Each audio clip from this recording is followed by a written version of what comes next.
What's going on, guys? Welcome back to the channel. Tonight we're working on the LS Porsche a little bit more. I just removed some of the power steering lines, so let me show you guys what I just did. So these are my old power steering lines. If you go back a couple videos, you'll remember they came up right about here. I took them out, I cut them all the way to about where that blue line is. I still have to go all the way up to the rack and remove them, but we're gonna stop from right there with that. We'll move on with that later on. Right now I think I'm gonna put in the engine, get all that mocked up, and see where we're at with that, to see if we can continue with the coolant lines or what all's going on. All right, engine's back in. It's not supported right now, so it's sitting on the motor plates, but got a couple things in.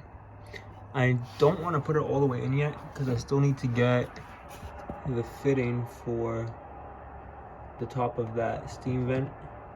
Let me see if I can get it to focus. That fitting back there needs to come all the way from there all the way to right here.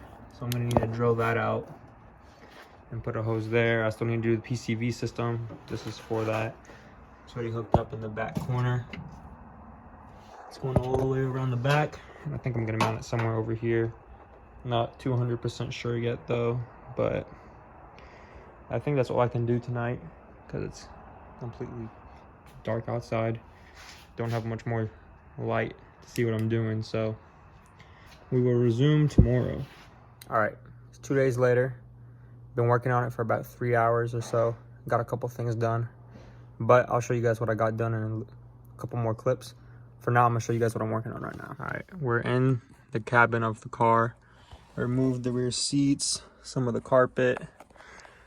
Removing this shelf now. I believe this is where I'm gonna tap into for the electrical. So I'll keep you guys updated and show you guys what I'm doing. All right, so I have it up. I believe this is the harness, or the DME, as some people call it, or that's the code name for it. So I have to take out those connectors, I believe, and put them into this. It's open now. Let me close it and show you guys. Okay, so we got out this module. This is the one that was sitting right here. And I have plugged in the CPE one. So I'm gonna leave it disconnected kind of like this from now, not bolted in, but just so I can see, make sure all the lights and everything are working. All right, so there's quite a bit of depinning and moving around wires for a 2001 model year. So I just took out pin 24 from, I'm sorry, pin 21 from pin B. It's this pink and blue wire. I took it out from this open gap right there, that open one, and I moved it to connector C, pin 24, right there. And there's gonna be a lot of this moving around, so I'll try to keep you guys informed the best as I can, but I'll go over it at the end.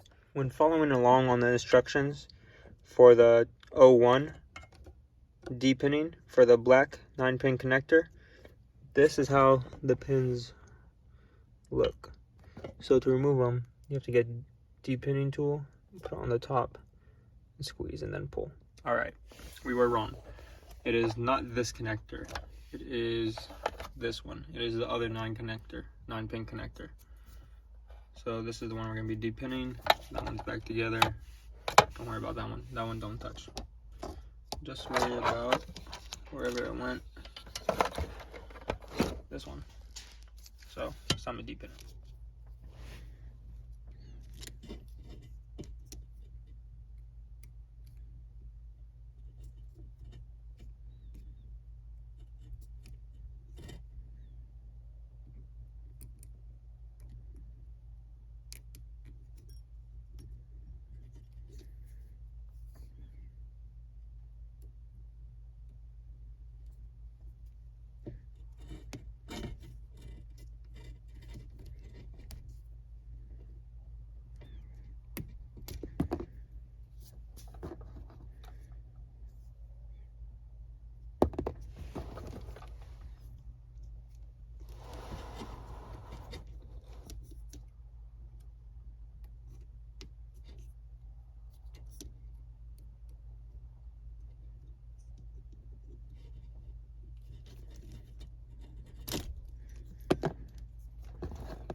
All right, so they're all disconnected.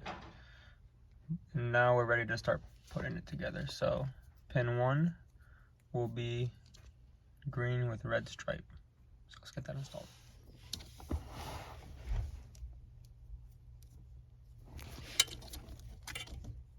Here it is.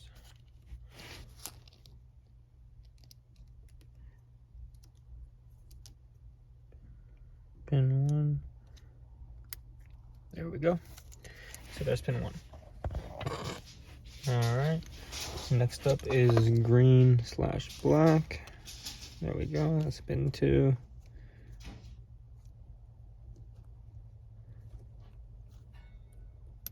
Nice. Now green, yellow.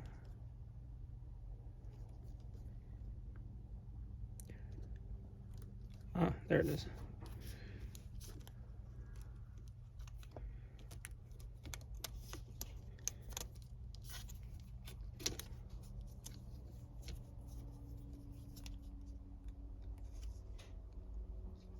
Is green/white.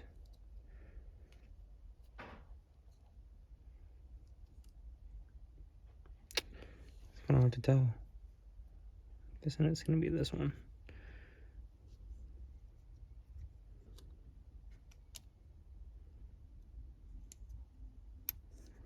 Then brown.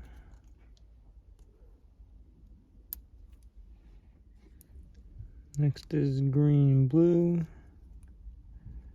This one. Next up is red.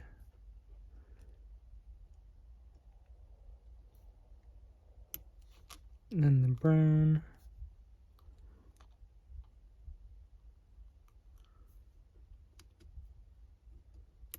And then the green. Sorry, then the green. Okay. Now we'll slide this one back on.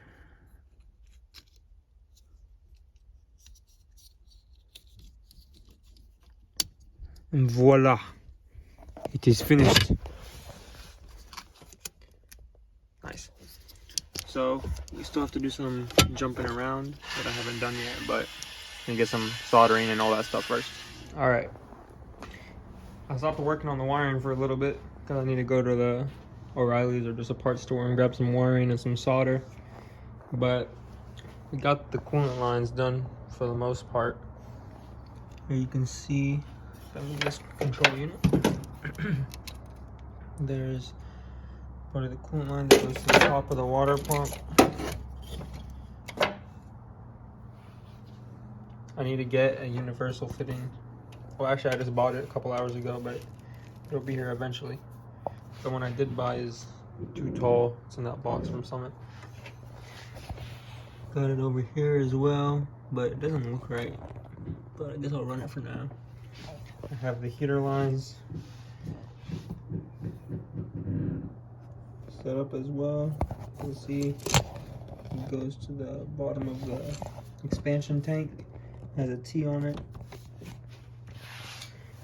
And let me move this out the way since it's not needed.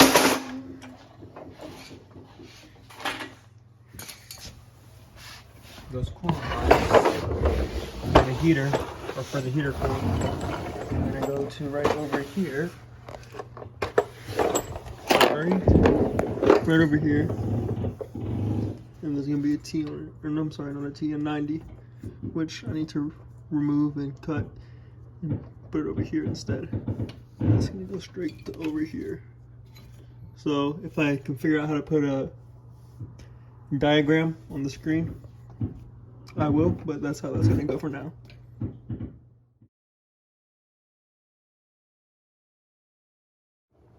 All right, we got the heater lines ran all the way to the rest of the heater line, the plastic part of it. I need to get some clamps or whatever you call them. I forgot what you call them. Got them ran, got them trimmed right length. Got to do some zip tying up there. I don't really want to drill into the body, so zip ties will do. And down here as well, I don't want to drill into the subframe, so zip ties will do.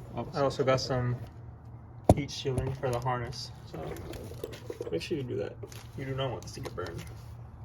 All right, guys, that'll be it for this video. Thanks for tuning in. And I don't know what we're going to do in the next episode, but we'll probably jump around some more like we did this episode. Thank you, guys. See you in the next one.